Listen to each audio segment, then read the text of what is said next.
अस्सलामुअलैकुम, आप देख रहे हैं द लास्ट स्टार। मैं हूं हमजा तारड़। मेरे साथ मौजूद हैं राना मोहम्मद अजीम साहब और इस्लामाबाद स्टूडियो से हमारे साथ मौजूद हैं साकिब बशीर साहब। नाज़रीन, मामला यह है कि कल खैबर पख्तूनख्वा में वज़ीर आला अली अमीन गंडापुर साहब और गवर्नर फैसल करीम कुंडी साहब दोनों का इम्तिहान है, क्योंकि ऑपोजिशन के पास अगर अदम एतमाद के जरिए अली अमीन गंडापुर साहब को हटाने का कोई भी मुस्तकबिल करीब में मौका है या कोई सोच है तो ये बेस्ट टाइम है, क्योंकि कल सानिया निश्तर साहिबा की खाली हुई हुई सेनेट नशिस्त के ऊपर इंतखाब होना है, पोलिंग होनी है खैबर पख्तूनख्वा में। अगर अपोजिशन के पास कोई ऐसे नंबर हैं कि वो अदम एतमाद ला सकते हैं तो इससे बेहतर वक्त नहीं मिलेगा। दोनों के लिए ही, अली अमीन गंडापुर साहब हों या फिर फैसल करीम कुंडी साहब हों, दोनों के लिए ये टेस्ट केस है। अगर कल कुछ ऐसा नजर नहीं आता तो फिर फैसल करीम कुंडी साहब के जो बयानात हैं उनको सिर्फ बयानात ही समझा जाएगा। इसके अलावा इमरान खान के साहबजादे ने अमरीकी मीडिया को इंटरव्यू दिया है, एक चैनल को इंटरव्यू दिया है। सवाल ये उठ रहा है कि जो मुलाकातें हुई हैं और ये जो इंटरव्यू है, क्या इससे कोई असर भी पैदा हो रहा है या नहीं हो रहा? क्योंकि एक राय ये पाई जाती है, अगर बहुत सूदमंद साबित होता इमरान खान के साहबजादों का दौरा अमरीका तो वो वहाँ से डायरेक्ट पाकिस्तान आते। इस पर भी हमने बात करनी है कि ये राय किस हद तक दुरुस्त है। इसके अलावा जमशेद दस्ती साहब को आज रिलीफ मिला है अदालत से। ये जो रिलीफ है ये हतमी है, वक्ती है, और क्या इस रिलीफ के बाद हम ये भी देखें कि सियासी हवाले से भी कुछ रिलीफ मिलना शुरू होगा, कोई तब्दीलियां होंगी जो पाकिस्तान तहरीक इंसाफ या ऑपोजिशन के हक में होंगी। राना साहब, सबसे पहले करीम कुंडी साहब तो बारहा ये कह रहे हैं कि जी, आज भी उन्होंने कह दिया कि जी कि ये तो तब्दीली आनी है, और कल का इंतखाब क्या टेस्ट केस है कि नहीं दोनों के लिए, और आपको ये टेस्ट पास करता हुआ कौन नज़र आ रहा है? बिस्मिल्लाहिर्रहमानिर्रहीम, अस्सलातु वस्सलामु अलैका या सय्यदी या रसूलल्लाह, अस्सलातु वस्सलामु अलैका या सय्यदी या हबीबल्लाह, ताजदार ख़त्मे नबूवत जिंदाबाद जिंदाबाद। बात यह है कि हमजा, ये कल टेस्ट केस नहीं है। अच्छा, कल फाइनल है। ठीक हो गया, कल फाइनल है। आप इसे सिर्फ फैसल करीम कुंडी ना लिखें, आप इसे पूरी तहरीक इंसाफ वर्सेस तमाम दीगर सियासी जमातें, ठीक है, जो तहरीक इंसाफ के खिलाफ हैं, जिन्होंने सेनेट में एक अलहदा इत्तेहाद बनाया, जिन्होंने सेनेट के अंदर सेनेट इलेक्शन में इत्तेहाद भी बनाया, जिनकी हद्दुल वसा कोशिश है कि KPK के अंदर से तहरीक इंसाफ के अंदर जो वो दावा करते हैं 30, 35, 40 मेंबरान्स का, कि उनके ग्रुप हैं, छोटे छोटे ग्रुप हैं, वो ये बड़े दावे करते हैं। कल उनका वर्सेस अली अमीन गंडापुर, बैरिस्टर गौहर, उमर अयूब, ये एक मुकाबला है। कल का दिन, अब बहुत से, मैं तो मेरी समझ से बाहर था, आज मैंने काफ़ी TV टॉक शो देखे, उसमें पता नहीं क्यों नहीं इस बात को डिस्कस किया गया। हाँ जी, नहीं किया। कल का दिन जो है वो पाकिस्तान की सियासत का बड़ा अहम दिन है। अहम दिन इस लिहाज से है कि एक जगह जो किला है, एक जगह जिसकी बुनियाद पर कहा जाता है कि सारी सियासत चलनी है, और जिसके कहा जाता है कि यहाँ से उठने वाली तहरीक, वहाँ जहाँ से मुराद सही जीत सकता है, जहाँ चले वो कह सकते हैं जी वो तो कमिटमेंट होगी जी, आधी 5 इनकी 6 इनकी। लेकिन अब एक तो नंबर खुफिया राय शुमारी है। खुफिया राय शुमारी में बहुत फ़र्क होता है। बिल्कुल ऐसा। अगर खुफिया राय शुमारी में ये नहीं पता चलता कि राना अजीम ने किसको वोट दिया, हमजा ने किसको दिया, साकिब बशीर ने किसको वोट दिया, खुफिया राय शुमारी है। अगर इस खुफिया राय शुमारी में 5 वोट तहरीक इंसाफ के कम होते हैं फिर भी तहरीक इंसाफ जीतती है। अगर तहरीक इंसाफ के 30 वोट कम होते हैं, 22 वोट कम होते हैं, तो फिर कहेंगे कि अली अमीन गंडापुर साहब अलविदा, अल्लाह हाफ़िज़। और अगर ऐसा नहीं होता तो फिर पाकिस्तान की उन सियासी जमातों को जो दावे करती हैं, पाकिस्तान की वो सियासी जमातें जिनका ये कहना है कि महसूस नशिस्तें मिलने के बावजूद भी, माले गनीमत इकट्ठा करने के बावजूद भी, एक गैर फितरती इत्तेहाद बनाने के बावजूद भी, अगर वो नहीं जीतते, अगर वो एक बहुत बड़ा डेंट नहीं डाल सकते, ये डेंट 5, 6, 7, 8, 9 का डेंट नहीं होगा, इसलिए कि उन्हें तो इस तब्दीली के लिए 22, 23, 24, 25 वोट चाहिए होंगे कम अज कम। और फिर जब तब्दीली लानी होती है फिर ये भी बड़ा बढ़ता है कि जनाब कौन बनेगा बादशाह, कौन बनेगा उसका वज़ीर, देंगे क्या, फिर देंगे क्या, फिर उसमें भी बड़ी ले दे होती है, ये सारा कुछ चलता है। तो कल का दिन सियासत के हवाले से, 5 अगस्त के हवाले से बानी तहरीक इंसाफ के सबसे मजबूत हेडक्वार्टर इसके हवाले से बड़ा अहम दिन है।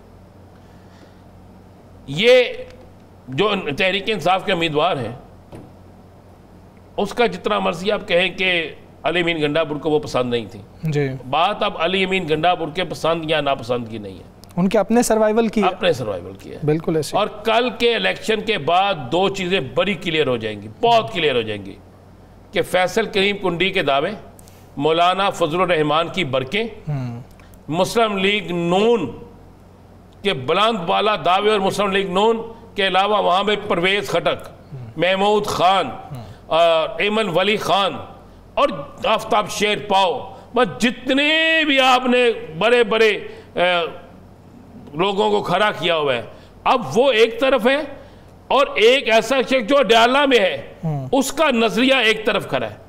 कल तहरीक, मैं आपको वक्त से पहले बता देता हूँ, मैं रिजल्ट आपको दे देता हूँ, मेरी जो इंफॉर्मेशन है जो मैंने इकट्ठी की है, तहरीक इंसाफ जीतेगी। ठीक है, तहरीक इंसाफ जीतेगी, बासानी जीतेगी। बड़ी कोशिश हो रही है इस वक्त, जिस वक्त हम प्रोग्राम कर रहे हैं जोर तोड़ भी हो रहा है। अच्छा, फिर क्या बात करेंगे, ये जो बात हमेशा प्रोग्राम में अचानक ना कोई आगे कर देता है, जनाब वहाँ पे तो 8 ग्रुप है, 3 उम्मीदवार बैठे ही नहीं। हाँ जी। और भाई ग्रुप ये होता है, ग्रुप क्या एमपीए कोई खड़ा है? हाँ जाहिर है, वोट क्या कोई एमपीए खड़ा है? अगर नहीं खड़ा, ऊपर से ये खुफिया राय शुमारी है, ये ना हो कल अपोजिशन के वोट कम हो जाए कोई ये ना हो कि अपोजिशन, मैं कह रहा हूँ 5 वोट भी अगर ज्यादा ले जाती है फिर भी अपोजिशन ही हारती है। और कल का दिन जो है ना, ये सियासत के मैदान में 2 बड़ी कुव्वतों का फैसला करेंगे। एक तरफ बहुत कुव्वत है और एक तरफ नजरिया है। नजरिया जीतता है ये कुव्वत, और कल के बाद आप देखिएगा फिर बहुत सी चीजें जो है ना, उनके रुख किस तरह तब्दील होते हैं। ठीक है साकिब बशीर साहब, कल का जो इंतखाब है इसकी अहमियत क्या है?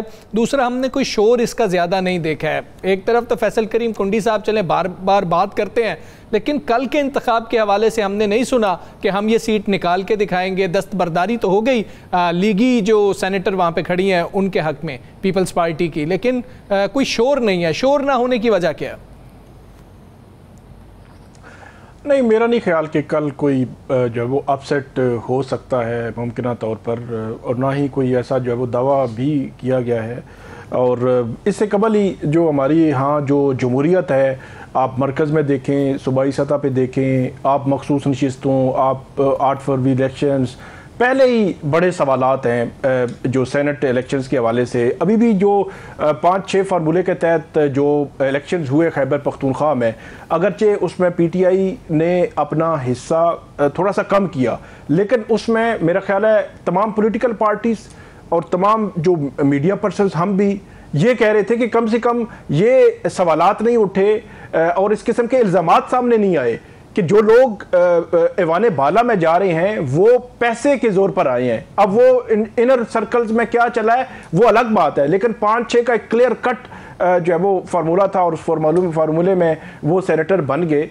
अब कल का जो इलेक्शन है, मुझे कोई अपसेट पोजीशन जो है वो नज़र नहीं आती। पीटीआई की सीट है और पीटीआई की ही मिसाल यूसुफजई को सीट मिल जाएगी। और उसमें भी माजी में हमने देखा कि 5-6 फार्मूले में पीटीआई के वो बाकी जो वहाँ पे लोग थे वो अपने कागजात नामजदगी वापस नहीं दे रहे थे। तो आज जो खवातीन थी उनको कल कम्युनिकेट किया गया पीटीआई की जानिब से कि आप अपने मिसाल यूसुफजई के अलावा बाकी सारी जो है वो अपने कागजात वापस ले लें। तो उन्होंने कागजात वापस भी ले लिए हैं। तो इस तरफ भी कोई ऐसा इशू बज़ाहिर जो है वो नहीं मौजूद, तो कोई अपसेट मुझे नहीं लग रहा इस केस। ठीक है, तुम अच्छा, मैं इस पे बात करना चाहूँगा। जी। मैं इस पे बात बिल्कुल बज़ाहिर नहीं लग रहा, लेकिन अपोजिशन जो पहले 5 और 6 का फार्मूला था उस पर फार्मूला तय किया गया था या साहिब साहब, उस पर अपोजिशन और तहरीक इंसाफ इकट्ठे बैठे थे। यहाँ पे वर्सेस हो रहा है, यहाँ पे ये नहीं है कि इकट्ठे हो गए हैं। अगर अपोजिशन को पता है कि तहरीक इंसाफ के पास बहुत ज़्यादा अक्सरियत है वहाँ पे, तो वो अपना उम्मीदवार ना देते। वो कहते जनाब हम एक अच्छा तासर दे रहे हैं और ये तासर ये है कि जनाब ये सीट इनकी थी, इनके मेंबरान ज़्यादा हैं, हम नहीं जीत सकते, हम क्यों यहाँ पे बाजार लगाएं, हम यहाँ पे क्यों कोशिश करें। लेकिन क्या इस वक्त जिस वक्त आप और मैं प्रोग्राम कर रहे हैं, हमजा प्रोग्राम कर रहे हैं, क्या बड़े बड़े लोग वहाँ पे मौजूद नहीं हैं? क्या लोगों के राब्ते नहीं हो रहे? क्या वहाँ पर लोगों को कायल करने की, डील करने की या कोशिश नहीं हो रही। ये उस वक्त बात बड़ी अच्छी लगती है जब हम ये समझ लें कि अगर एक बंदे को पता है ना कोई 5 वोट ज़्यादा तो नहीं है, वोट तो अच्छे खासे ज़्यादा है PTI के, तो फिर उम्मीदवार खड़ा करना क्यों, और फिर मुतहिदा उम्मीदवार खड़ा करना क्यों। अगर मुतहिदा उम्मीदवार ये खड़ा ना करते तो हम कह सकते थे ये सारे अपनी एक सियासी एंट्री डालने लगे हैं, और सियासी एंट्री यही होती है। क्योंकि अब दावा हो रहा है कि हमने हुकूमत बदलनी है, तो इसलिए मैं नहीं समझता शोर जो नहीं है, जो लफ्ज़ हम कह रहे हैं ना शोर नहीं है, शोर किस तरह हो, शोर इसलिए नहीं है कि इसको शोर मचाने का मौका नहीं दिया गया। हमें इतनी उलझनों में लगा दिया हुआ है और सियासी तमाशे इतने चल रहे हैं कि जिसकी हद को आप लगा लेना अंदाजा। कल लियाकत बलोच साहब हमारे प्रोग्राम में क्या कह रहे थे जी, और आज की लियाकत बलोच साहब की प्रेस कॉन्फ्रेंस क्या थी। हम किस पे यकीन करें भाई, हम किस सियासी जमात को समझे कि भाई किसने क्या करना है। यहाँ पर तो पता नहीं लगता, 1 घंटे बाद मुज़ाकरात का राउंड कामयाब हो जाता है और यार 3 दिन हमें टीवी पे बिठा दे, सब नज़र आते रहते हैं। मुझे लगता है पूरा एक प्री प्लान होता है, 3 दिन लड़ते रहो टीवी पर ताकि हमारी एंट्री जारी रहे, और 3 दिन बाद को जनाब बस काम फिट हो गया। लेकिन कल आप ज़हन रखिएगा खुफिया राय शुमारी होती है ना, जी जी ऐसी है, चले मान ले उनकी तरफ से कुछ नहीं है, लेकिन ये PTI का तो इम्तिहान है ना।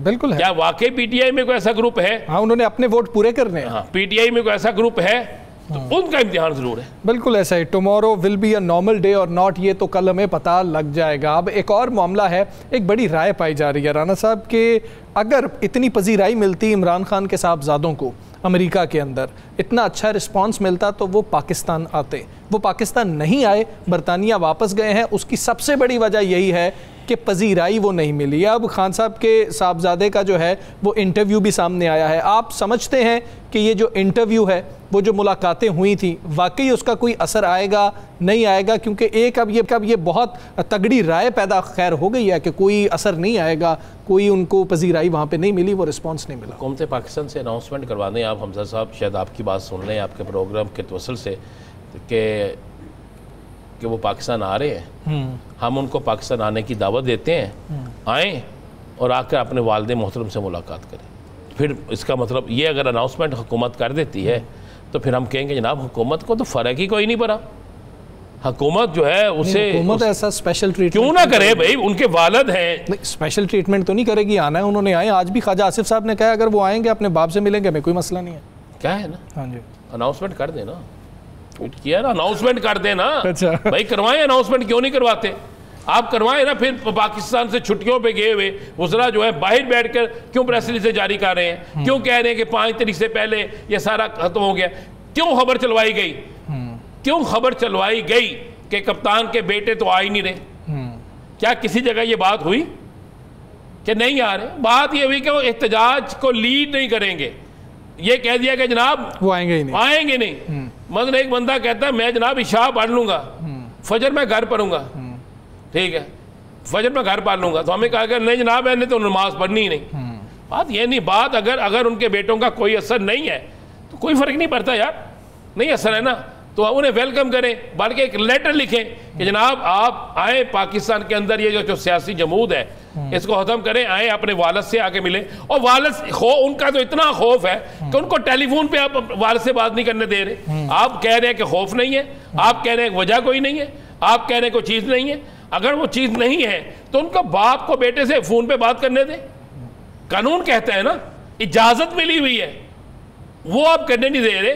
तो ये वो कहते ना चांद चलेगा ना सारा जग देखेगा, ठीक है, हाथ ले दो, वक्त आन दो। फिर आपने भी 1 मिनट में रिमार्क्स दे दिया हमजा साहब, मैं कुर्बान जाऊं। आपने कहते हैं अमेरिका से सीधा इधर आना चाहिए। भाई अमेरिका क्या राय पाई जाती है रान साहब? राय तो ये भी पाई जाती है कि हुकूमत इतनी डर गई है कि जिसकी इंतहा कोई नहीं। आपको पता है 5 अगस्त को क्या दिन है? क्या दिन है मतलब? 5 अगस्त को मंगल का दिन है और अडयाला में इमरान खान की मुलाकात का दिन है। अच्छा, ये खौफ की तो ये फजा है कि जनाब 5 अगस्त को ये ना हो कि इमरान खान की मुलाकात का दिन है, कानूनी तौर पे मुलाकात तो होनी है, कहीं सारे उधर ना चले जाए, कहीं फलाना हो जाए। अगर नहीं है उनके बेटों का खौफ तो क्यों पकड़ दकड़ हो रही है? अगर नहीं है इमरान खान की तहरीक ठुस हो गई है, सारा कुछ ठुस हो गया है, तो फिर किस चीज़ की फिक्र है? इजाज़त दें उन्हें, 5 अगस्त को दें इजाज़त मीनार पाकिस्तान जलसे की। इजाजत दें फैसलाबाद में धोबी घाट जलसे की, इजाजत दें लियाकत बाग पिंडी में जलसे की, इजाजत दें आप साहिवाल में जलसे की, इजाजत दें आप किसी और जलसे जगह पे जलसे, आप उन्हें कह दें आज एक नोटिफिकेशन जारी कर दें जनाब अमन के लिए, बिल्कुल कोई माहौल खराब ना हो, जिस जिस शहर में आप हैं उस शहर के पार्क में जलसा कर लें, तो तानू लग पता जाएगा की है। ठीक है, वो अभी इख्तियार वली साहब का मैं आपको यहाँ पे आप मकबूलियत की बात कर रहे हैं, उन्होंने आज एक बात कही है, वो बात आप सुन लें, उस पर कमेंट कर दें। उन्होंने बात ये कही है कि जी खान साहब की कौन सी मकबूलियत है, उनसे ज़्यादा तो नसीबो लाल इस वक्त मकबूल है। जी वो ठीक कह रहे हैं, वो बहुत ठीक कह रहे हैं। अच्छा, किस तरह आप अग्री करके? हाँ जी, मैं एग्री करता हूँ, इसलिए कि आईने में इंसान को अपना अपना चेहरा नजर आता। अगर खान साहब की मकबूलियत नहीं है, अगर नसीबो लाल की मकबूलियत ज़्यादा है और इमरान खान की मकबूलियत नहीं है, तो फिर आप ये अंदाज़ा लगा लें कि इससे ज़्यादा बड़ी कमज़ोरी क्या हो सकती है। मैं मेरे वो भाइयों की तरह मेरे साथ MSF में रहे हैं, मैं उनका बड़ा ही अदब करता हूँ, इसलिए मैंने मेरे दोस्त हैं, मैं इसलिए उनका अदब करते हुए कोई आगे बात नहीं कहूँगा कि अगर वो इमरान खान को नसीबो लाल के साथ जोड़ रहे हैं ना, नहीं रान साहब, तो ये सियासतदानों की बड़ी कमअक्ली है। फनकार एक फनकार होता है, वो सब के लिए एक जैसा होता है, ठीक है, बिल्कुल दुरुस्त। अब कल उनके किसी लीडर को किसी और के साथ जोड़ा जाएगा तो फिर क्या होगा? नहीं, और दूसरा ये सियासतदानों को भी और बाकी सबको भी ये देखना चाहिए कि जो आर्टिस्ट हैं वो भी अपने फील्ड में रहते हुए बड़ी मेहनत करते हैं और उनको इस तरीके से डिग्रेड नहीं करना। देखिए, मैं इंतजार का बड़ा अदब करता हूँ, इसलिए कि वो एक वर्कर है, वो एक बिल्कुल वर्किंग क्लास से ऊपर आए, लेकिन उनसे एक दरखास्त करूंगा जी जी, वो जो केस है कि परवेज हटक दे यार, वो तो खोल दे। अच्छा, आप तो बाइख्तियार है ना वो। ठीक है साकिब साहब, आप इस पे क्या कहेंगे कि आप समझते हैं वाकई कोई फ़ायदा हुआ नहीं हुआ ये जो अमेरिका गए थे, या फिर चले गए हैं, एक सिलसिले का आगाज़ तो हो गया ना, इस हद तक तो फ़ायदा हुआ? मेरे लिए तो ख़बर जो है ना वो ये है कि उन्होंने ये कहा है कि उनको अमेरिका से उम्मीद है या अमेरिका की तरफ वो देख रहे हैं, तो ये ख़बर है। बहरहाल माजी में PTI का और इमरान खान साहब का एक बड़ा क्लियर स्टांस रहा है अमेरिका के हवाले से। एब्सोल्युटली नॉट भी कहा, उन्होंने बड़ा नारा बना, बड़ा मशहूर हुआ, उससे बड़ी शोहरत मिली। अब उनके जो साहबजादे हैं वो डायरेक्टली अमेरिका पर रिलाई कर रहे हैं। और एक और बात, उनसे एक सवाल हुआ, रिचर्ड ग्रेनेल जो है वो, उनसे जो मुलाकात हुई थी, तो उन्होंने उस मुलाकात की इनसाइड नहीं बताई। उन्होंने कहा कि वो तो मैं आपके साथ शेयर नहीं कर सकता, लेकिन हम बड़े पुरुम्मीद हैं। तो सारी उम्मीदें जो इमरान खान साहब के साहबजादे हैं वो उन्होंने अमेरिका से लगाई हुई हैं।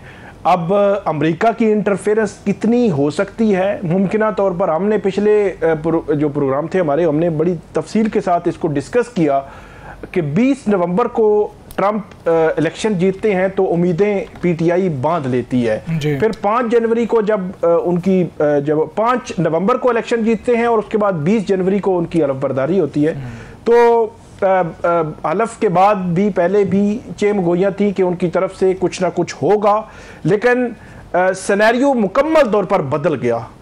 पाकिस्तान और अमेरिका के दरमियान जो ताल्लुकात जो है वो सुस्त रवि का शिकार थे, या कोई इंटरेक्शन नहीं थी जो बाइडन इंतज़ामिया के दौरान, वो इंटरेक्शन बहुत आगे लेवल तक बहाल हुई। हमने अभी रिसेंटली भी देखा, और जो भारत के साथ उनके ताल्लुकात थे वो कम हुए, और पाकिस्तान के साथ ताल्लुकात में बेहतरी आ रही है मज़ीद भी।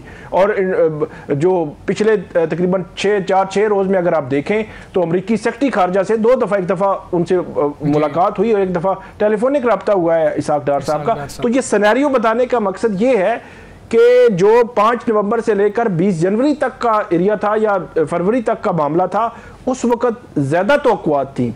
मेरा यह ख्याल है कि अब सिचुएशन टोटल डिफरेंट है। जो उन्होंने तवक्को लगाई है अमेरिका से, क्या अमेरिका की इंटरफेरेंस हो सकती है, होगी? मेरा नहीं ख्याल। अमेरिकी हमेशा अपने मफादात देखते हैं। अमेरिकी क्या, हर मुल्क दुनिया में अपने मफादात देखता है और उन्हीं मफादात को लेकर वो आगे चल रहे हैं, और अभी तक उनकी तरफ से किसी किस्म की कोई ऐसी बात नहीं हुई। बाकी इनसाइड पाकिस्तान में क्या सिचुएशन है, इमरान खान साहब पर अभी भी तकरीबन 250 के करीब केसेस हैं, मल्टीपल केसेस हैं। अगर 190 मिलियन पाउंड केस में उनकी सजा मुअत्तल भी होती है, जमानत भी हो जाती है, फिर भी उनकी रिहाई जो है वो नहीं हो सकेगी। ठीक है रान साहब, इतने केसेस तो वैसे एक दिन में भी खत्म हो जाते हैं, वो तो पता नहीं चलता। और नवाज शरीफ नहीं है ना, फिर वो सच आखा ते भजन खाखा डरदी सच ना आखा, तो बात इतनी सी है, हम अमेरिकी सदर को पाकिस्तान में बैठकर नोबल इनाम के लिए नामजद कर सकते हैं, जायज़ है, वो बिल्कुल जायज़ है। बेशक वो नेतन्याहू को कहे कि जनाब तुम जो मर्जी करो, बेशक वो कहे कि वो ईरान पर हमला भी कर दे, हम असल बात नहीं ना बयान करते कि वो हमारे साथ मोहब्बत क्यों बढ़ा रहा है, उसे हमसे जो चाहिए उसकी हमें कितनी बड़ी कीमत अदा करनी पड़ रही है।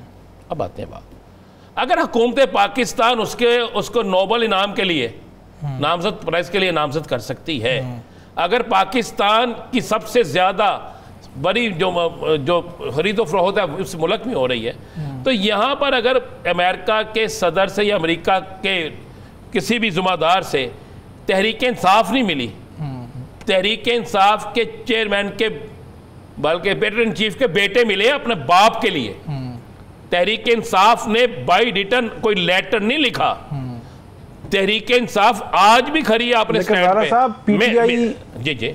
पीटीआई का अमेरिका चैप्टर उससे मिलता रहा है, जो इंतजामिया है वहाँ की इंतजामिया, रिचर्ड ग्रेनियल, बाकी लोगों के साथ मिलना वो चीजें वहाँ पे हाईलाइट करते रहे हैं। तो इस तनाजुर में तो अब अमेरिका रिलेटेड पीटीआई का जो बयानिया है, मेरा ख्याल में उसमें तब्दीली तो आई है बहुत ज्यादा। नहीं देखिए, मिलना और बात है, मिलना तो मुझे बताइए, मिल तो आज हमारी ये सारी मामलात के बावजूद क्या नहीं, पूरी पीटीआई ने उम्मीदें लगाई रखी हैं सर किस मुझे पीटीआई ने उम्मीदें लगाई रखी हैं अमेरिका से और अमेरिकी ट्रम्प।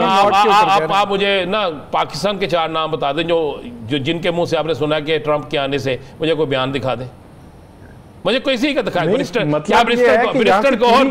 वो 5 नवंबर से लेकर वो मैं कह रहा हूँ जो है वो बड़ी पैनिक थी, मैं कह रहा हूँ वहां पे पैनिक कौन था? गवर्नमेंट पैनिक थी ना, मैं तो गवर्नमेंट की बात ही नहीं कर रहा। हम तो बात आपने बात की है कि वहां की जो डॉक्टर साहब आपने बात की है कि पीटीआई ने आसे लगाई हुई थी। क्या ब्रिस्टल गौहर का कोई बयान है? क्या उमर अयूब का कोई बयान है?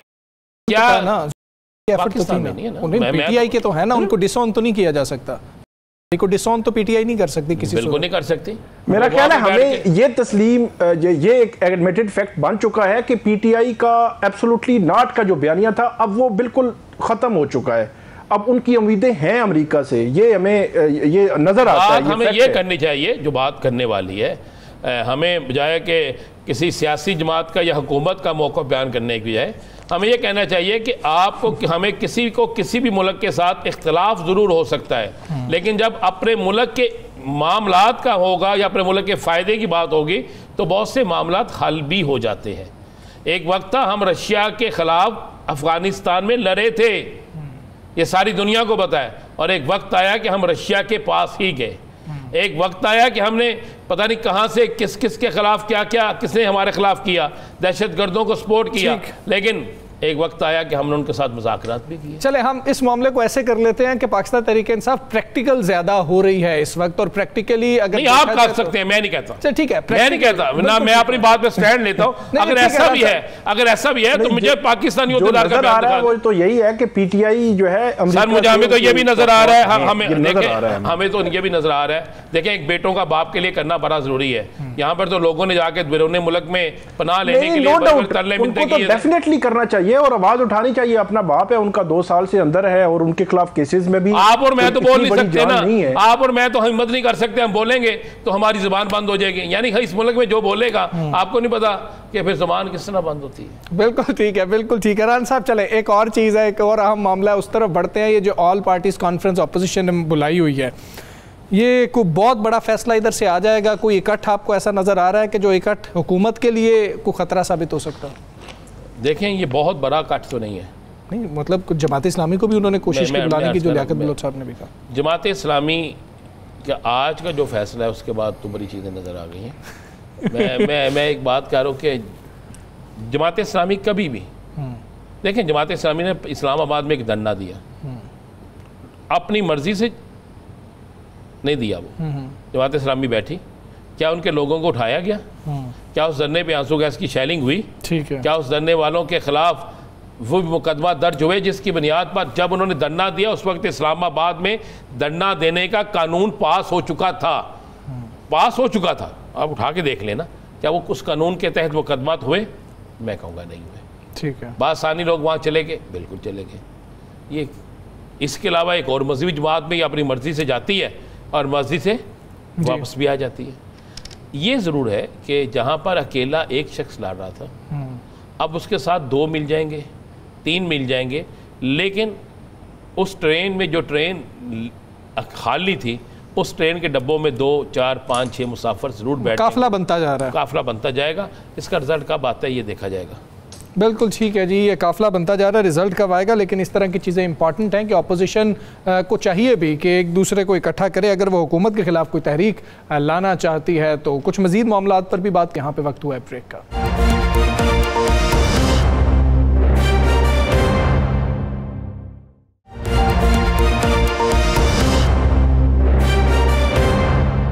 वेलकम बैक जी। मुल्की सियासत के हवाले से बहुत ज़्यादा बातें हो रही हैं, अगस्त और सितंबर की बात हो रही है कि बहुत ज़्यादा कुछ चेंजेस भी आ सकती हैं, और अब कुछ ऐसे लोग भी इस पर बातें कर रहे हैं कि जिनके हवाले से ये समझा जाता था, या वो लोग ये समझते थे कि मामलात ऐसे ही चलते रहेंगे और पता नहीं कब तक चलते रहेंगे। ये तमाम तर सूरत हाल किधर जा रही है, ये जो मुलाकातें हो रही हैं मियां नवाज शरीफ साहब की, वज़ीर आज़म साहब की, मरीम नवाज साहिबा की, और जहाँ पाकिस्तान तहरीक इंसाफ कहाँ पर स्टैंड करती है अपनी तहरीक को लेकर, इन तमाम मामलों पे बात करेंगे। सीनियर सियासतदान मोहम्मद अली दुरानी साहब हमारे साथ मौजूद है। दुरानी साहब, बहुत शुक्रिया आपका। सर, ये कहिएगा, एक बड़ी अहम मीटिंग हुई है, फैमिली की मीटिंग हुई थी मरी के अंदर, आप उस मीटिंग को कैसे देखते हैं कि ये बस रूटीन की मीटिंग थी या नहीं, या फिर कुछ सियासी मामलात कुछ बदलने जा रहे हैं? सर, बिस्मिल्लाहिर्रहमानिर्रहीम साहब, ये जो मीटिंग है इसको आप मतलब रूटीन की तो नहीं कह सकते कि इससे पहले जो है प्राइम मिनिस्टर साहब का जो चेहरा है वो बहुत उतरा हुआ नजर आ रहा है। इसके अलावा मियां साहब को जो अपनी सियासी चैलेंजेस हैं वो उनको बहुत ज्यादा महसूस हो रहे हैं उसके भी, और उनका खामोशी जो है वो ये बता रही है कि वो खामोश इसलिए नहीं है कि सब अच्छा है, वो खामोश इसलिए है कि या तो सब अच्छा नहीं है, या इस वक्त कुछ अच्छा नहीं है, या उनके पास कुछ कहने को नहीं है। तो ये तमाम जो सूरतें हैं ये यकीनी तौर पर एक अनरेस्ट की निशानदेही करती है, और मेरा ख्याल ये है कि मियां साहब जैसे दाना सियासतदान को और तजर्बाकार सियासतदान को परेशान तो होना चाहिए कि उनका जमहूरियत का जो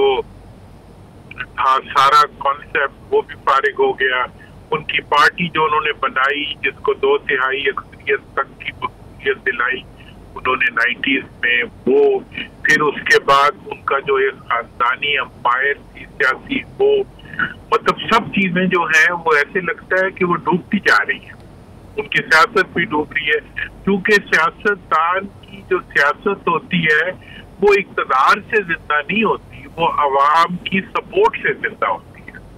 सियासतदान की सियासत आगे बढ़ती है तो अवाम के जज्बे के जोर पे बढ़ती है, वो इक़्तिदार में बैठ के उनके गाड़ियों के इंजनों के जोर पे नहीं चलती जी। तो इसलिए मियां साहब जो है वो चूंकि खुद एक सियासी जहन रखने वाले सियासी कारकुन भी हैं, मुझे लगता है कि उनके लिए भी बहुत परेशानी है।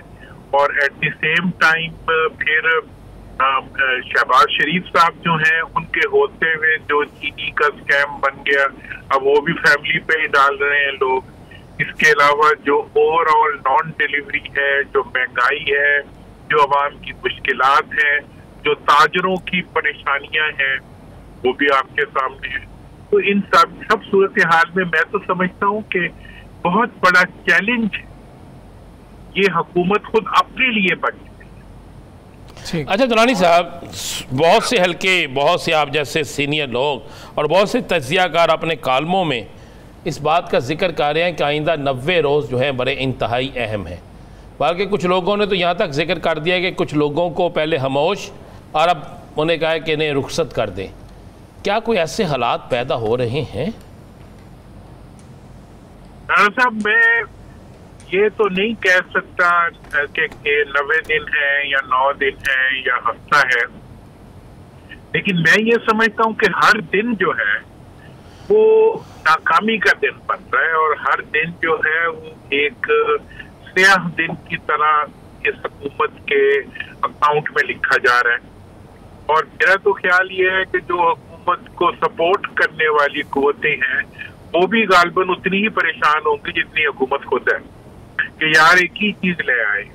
हाँ, कि मतलब ये है कि ना जाए रफ्तन ना पाए मानदन, ना ये आगे बढ़ते हैं ना पीछे हटते हैं, ना चोरी छोड़ते हैं, ना आवाम में अपनी मकबूलियत बहाल कर पाते हैं, ना आवाम को कुछ दे पाते हैं, ना हमें कुछ दे पाते हैं। और फिर ये है कि इस वक्त मतलब जो मईशत के तमाम इंडिकेटर्स, गुर्बत की तमाम जो चढ़ाइयाँ हैं और बेरोजगारी के तमाम जो शवाहिद हैं, और फिर ये है कि ना कोई डिफेंड करने वाला है, ना कोई बोलने वाला है, ना कोई समझाने वाला है। 2-3 बच्चे आ जाते हैं बेचारे, अपनी ड्यूटी करके चले जाते हैं। तो मेरा ख्याल ये है कि ये पता नहीं 90 दिन है या 100 दिन है या 90 घंटे हैं या 1 दिन है, मतलब हर दिन जो है वो पस्ती की तरफ जा रहा है।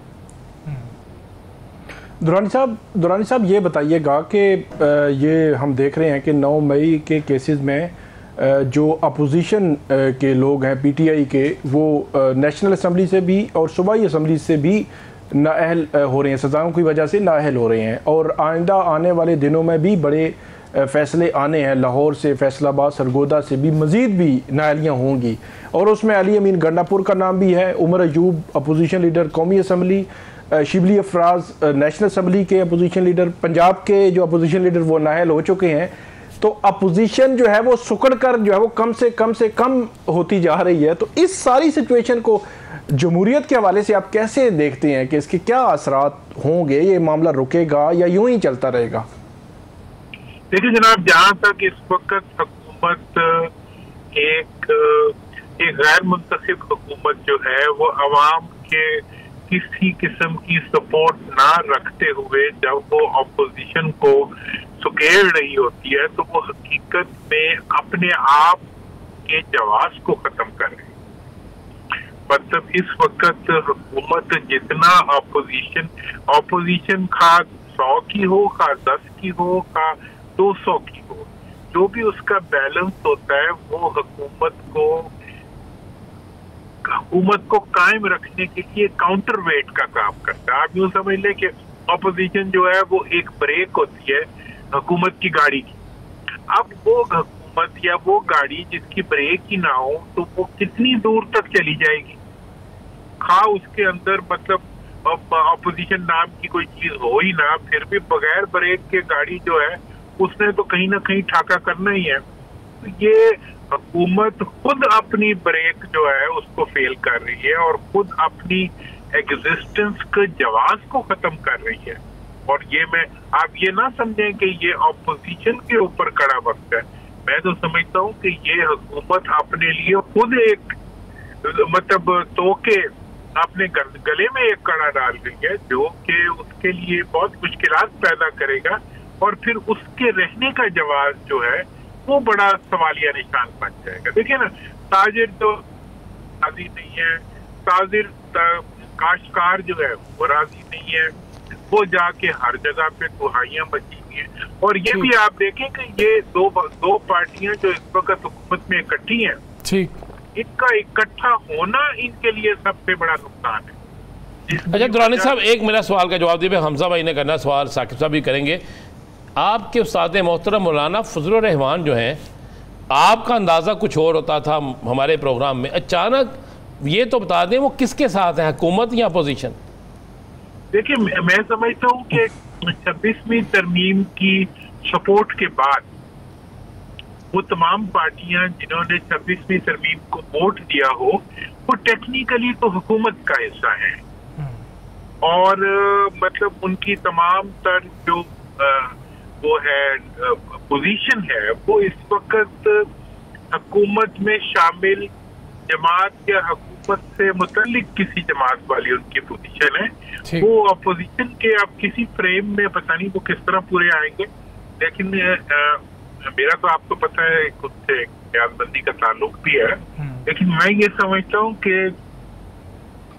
26वीं आईनी तरमीम के बाद फॉर ऑल प्रैक्टिकल पर्पसेस वो हुकूमत का एक अनअनाउंस्ड हिस्सा है बिल्कुल ठीक है मोहम्मद अली दुरानी साहब, बहुत शुक्रिया आपका, आपने हमें शो में ज्वाइन किया। के बशीर साहब, एक ख़त लिखा गया था उमर अयूब साहब की जानिब से 9 मई ट्रायल्स के हवाले से जो एतराज़ात उठाए थे, हैरानकुन तौर पर चीफ जस्टिस ऑफिस ने उमर अयूब साहब से राबता किया है। इस राबते के हवाले से हमें बताइए क्या बात हुई है, और दूसरा वो जो पेशावर मीटिंग है उस पर भी आपने कॉमेंट करना है, प्लीज़ वो भी कर दीजिएगा।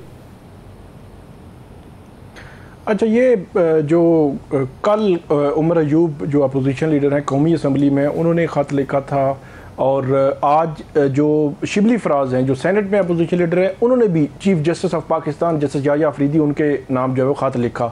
दोनों के खतूत में जो मुश्तरक चीज़ नज़र आ रही है हमें, वो उनके खदशात या एतराज़ात हैं 9 मई के जो ट्रायल्स चल रहे हैं, जो ATC कोर्ट्स है पंजाब की, वहाँ पे, और क्योंकि ये दोनों भी उसमें मुल्ज़मान भी हैं, तो उन्होंने जो फेयरनेस है या फेयर ट्रायल के हवाले से इल्ज़ामात लगाए हैं कि जो शफाफियत नहीं है, आर्टिकल 10A और इस किस्म के इल्ज़ामात आए हैं, और उन्होंने चीफ जस्टिस को कहा कि आप इंश्योर करें कि फेयरनेस इन ट्रायल्स में हो।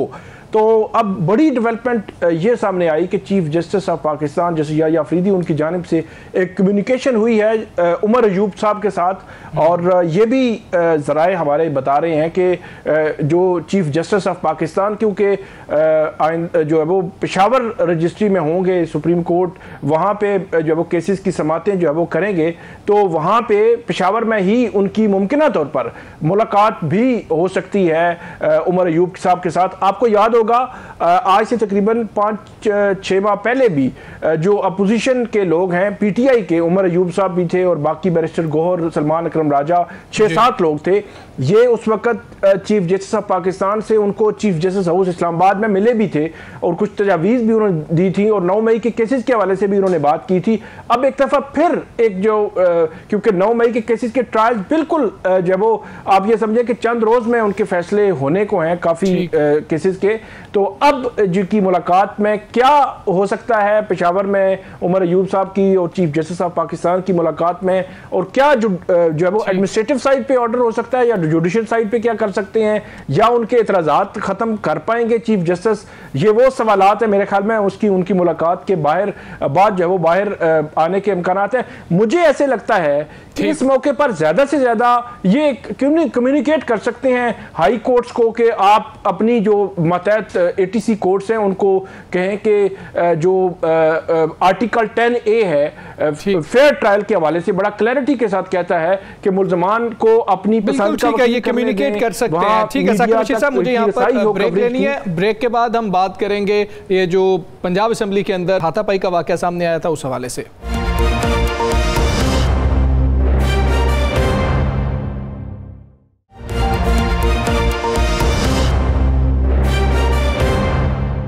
वेलकम बैक जी। 2 रोज़ कबल एक अफसोसनाक कह लें, तशवीशनाक कह लें, या जो भी कह लें, ऐसा एक वाक़या सामने आया था पंजाब असम्बली में, जिस वक्त हमने हाथापाई होती हुई देखी थी, और वो हाथापाई हुई थी पाकिस्तान तहरीक इंसाफ के MPA खालिद निसार डोगर साहब और हसन रियाज साहब के दरमियान, जो कि लीगी MPA हैं। मामला हुआ क्या था, क्या हुआ कि बात यहाँ तक पहुँच गई कि हाथ ही उठाना पड़ गया, अपनी सीट से उठे और उनके बेंचेस पर जाकर थप्पड़ रसीद कर दिया। इसी पर हम बात करेंगे। हमारे साथ पाकिस्तान तहरीक इंसाफ के MPA खालिद निसार डोगर साहब हमारे साथ मौजूद हैं। डोगर साहब, बहुत शुक्रिया आपका। सर, ये कहिएगा कि मामला क्या हुआ, बातचीत होती है वहाँ पर, फोरम पे लोगों के मसाइल डिस्कस हो रहे होते हैं, ऐसा क्या हुआ था, किस चीज़ ने आपको ट्रिगर किया कि आप उनके बेंच की तरफ गए और जाकर थप्पड़ रसीद कर दिया? सर जी, अस्सलाम वालेकुम। सबसे पहले तो बहुत शुक्रिया, आपने शो पे बुलाया।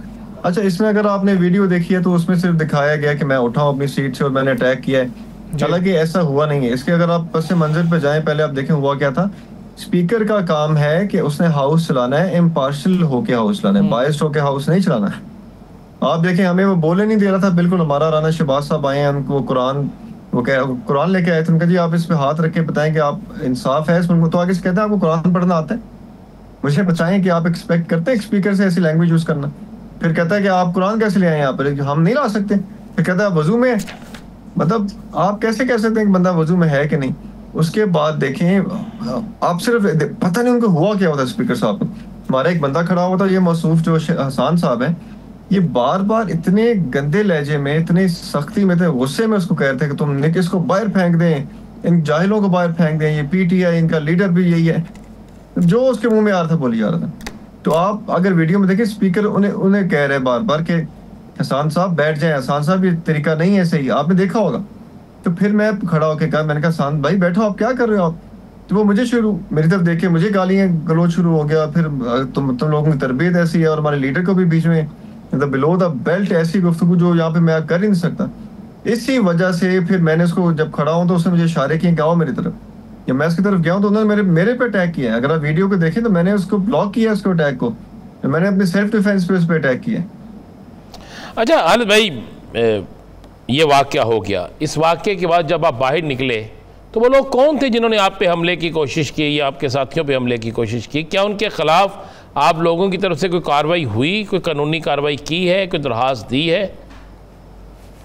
ये मेरा हमारे 2 MPs थे वहाँ पे, हम सब MP जब चले गए तो पीछे 2 MPs रह गए। तो वो अपने नून लीग के जब सब दोस्त आए हैं साथ, उनके सिक्योरिटी पुलिस और उनके पर्सनल जो दोस्त या कजन या गार्ड जो भी थे, वो काफ़ी लोग थे। तो वो 2 अंदर रह गए। तो वो जब उन्होंने देखा कि अकेले हैं, उनको गालम गलोच शुरू हो गए। तो उसके खिलाफ हमने एप्लीकेशन दी हुई है। तो इंशाल्लाह ताला हमने बल्कि डिप्टी स्पीकर को भी एप्लीकेशन दी है कि ये तो असेंबली के अंदर बिल्कुल काबिल कबूल ही नहीं है कि इस तरह के बाहर से आगे लोग बदमाशियां करें। देखें नून लीग के है ही गुल्लू भट्ट की पार्टी, इनका काम ही बदमाशियां करना है। तो ये अब अपने आप को मजलूम शो कर रहे हैं कि हमारे साथ ज्यादती हुई। अगर देखा जाए तो ज्यादती उन्होंने की है। और देखें, चले अगर मुझे सस्पेंड किया है उन्होंने, मैंने चले आप देखें असेंबलियों में कुर्सियां भी चल जाती हैं।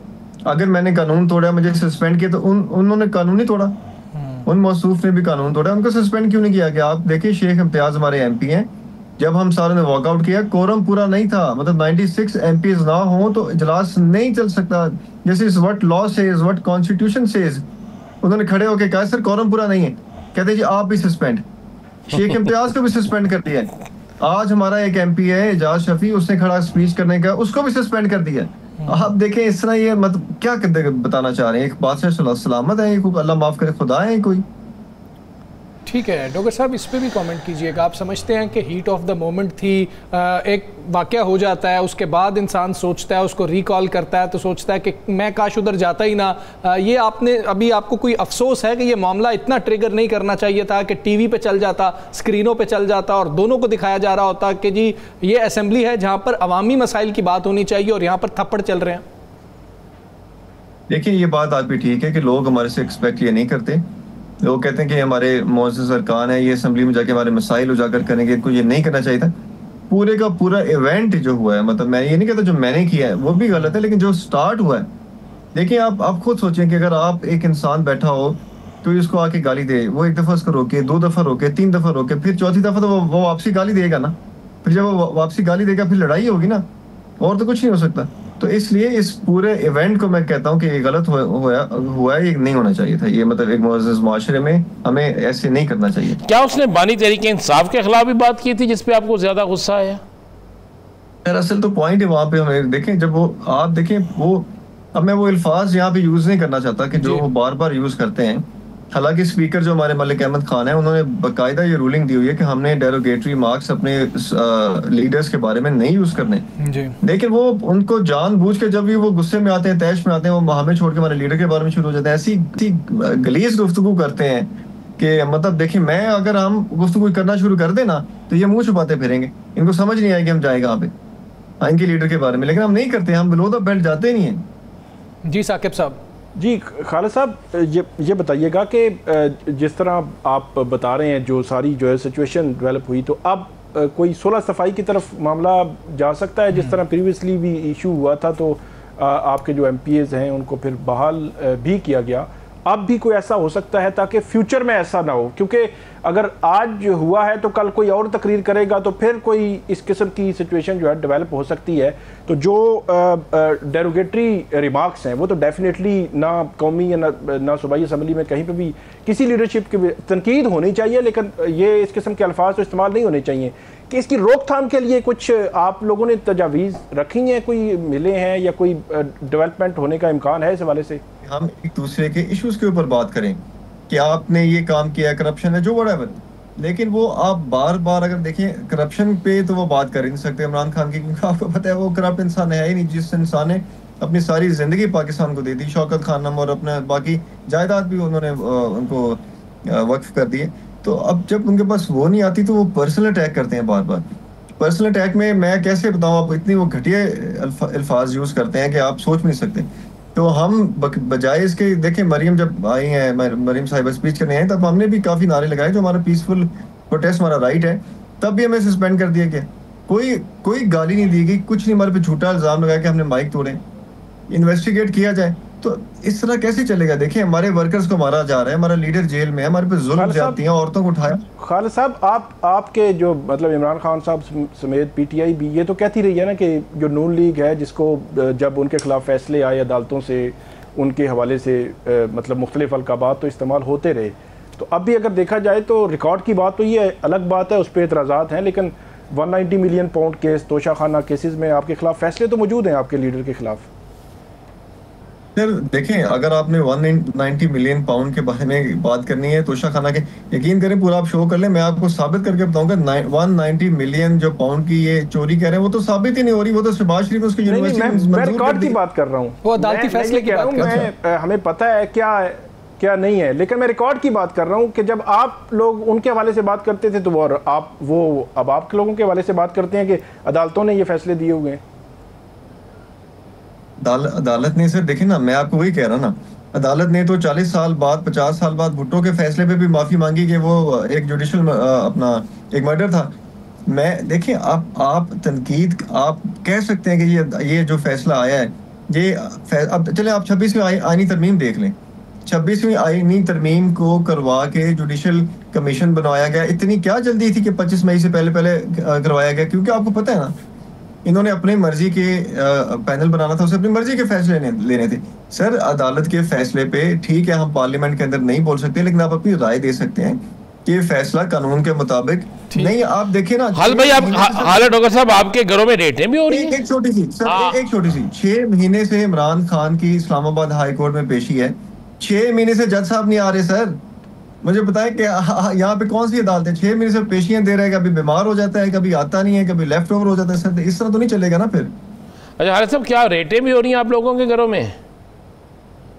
सर आप देखें कि हमारे वर्कर्स को 5 अगस्त की जो कॉल आई है, आज भी हमारे वर्कर्स के बुरे वाला ने उन्होंने घर तोड़े हैं। किस तरह जुल्म ज्यादतियां कर रहे हैं, 2-3 साल हो गए हैं। इस तरह तो कभी अल्लाह माफ करे किसी भी जालिम से जालिम डिक्टेटरशिप में भी ऐसे नहीं हुआ जैसे ये कर रहे हैं। मुशर्रफ दौर में ऐसे नहीं हुआ जैसे ये इन्होंने हालात कर दिए खूनी गवर्नमेंट ने, खून लीग ने। बिल्कुल ठीक है खालिद निसार डोगर साहब, बहुत शुक्रिया आपका, आपने हमें प्रोग्राम में वक्त दिया। लेकिन जो भी है, इस नहज तक मामलात नहीं जाने चाहिए हैं कि मामला हाथापाई तक चला जाए, और दोनों जानिब से इस मामले को रफा दफा करना चाहिए। और ये इतनी तलखियाँ आपस में नहीं होनी चाहिए कि एक दूसरे की बात बर्दाश्त न की जाए, और ऐसे लीडरान हों या ज़ाती हैसियत में भी एक दूसरे के ऊपर इल्ज़ामात नहीं लगाने चाहिए। राना साहब, एक और बड़ा मामला है, जमशेद दस्ती साहब का मामला है, उस पर भी ज़रा कमेंट कर दें कि बड़े अरसे बाद एक रिलीफ सामने आया है। ये रिलीफ अदालती लेवल तक रह जाएगा या सियासी तौर पर भी आप समझते हैं कि कुछ रिलीफ शुरू हो जाएंगे? कल भी आप कुछ बात कर रहे थे, वैसे हवा बदल रही है। देखें, हर शख्स का एक अपनी राय है और हमें हर शख्स की राय का एहतराम है। आज जो फैसला आया, इसकी बहुत से लोगों को तवक्को नहीं थी, बहुत से लोगों की इसकी तवक्को नहीं थी। बल्कि जब मैं सुबह खुद कोर्ट में मौजूद था, उधर गया तो फैसले से पहले मैंने कुछ दोस्तों से पूछा, मैंने कहा क्या बनेगा?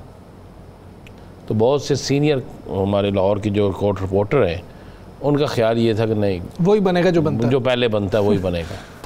अच्छा, अब साकिब ने भी एक दिन इस पे बड़ी वाज़ेह चीज़ें बताई थी कि जमशेद दस्ती बहाल हो जाएगा, जो उनके पास ग्राउंड्स हैं। और वो आज जो बातें वहाँ पे हुई, जिसके बाद एक तो इलेक्शन मुलतवी हो गया ना, फ़िलहाल तो मुलतवी है, और आहिस्ता आहिस्ता बहुत सी चीज़ें जो हैं वो रुख चेंज करती जाती हैं। और आइंदा जो समाअत होगी उसमें जो कानूनी अगर नुक्ता नज़र से देखा जाए, कानून के मुताबिक देखा जाए, आइन के मुताबिक देखा जाए, तो फिर तो जमशेद दस्ती जो है उसके ख़िलाफ़ इलेक्शन कमीशन का सारा ही फैसला उठ जाएगा। अगर आइन बहाली हो जाएगी, उसकी बहाली हो जाएगी। आज एक इब्तदा है, आज पहले एक ना वो समझते हैं कि हमारी इब्तदा हो गई है, क्योंकि इलेक्शन जो है ना, इलेक्शन मैं आपको फिर वो कह रहा हूँ, तहरीक इंसाफ की अक्सरियत का ख्याल है कि इलेक्शन होना चाहिए उन सीटों पर और इकट्ठा इलेक्शन होना चाहिए। मेरी आज तहरीक इंसाफ के बड़े ज़ुम्मेदार शख्स से बात हुई, उसने कहा हम तो चाहते हैं कि 51 सीटों पर इलेक्शन इकट्ठे हो जाए ताकि इन्हें पता चले कि इलेक्शन होता क्या है।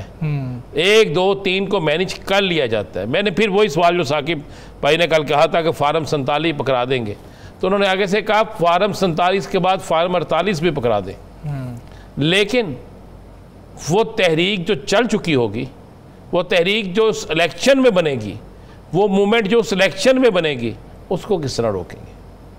उस मूवमेंट को रोकना मुमकिन किसी सूरत में नहीं होगा।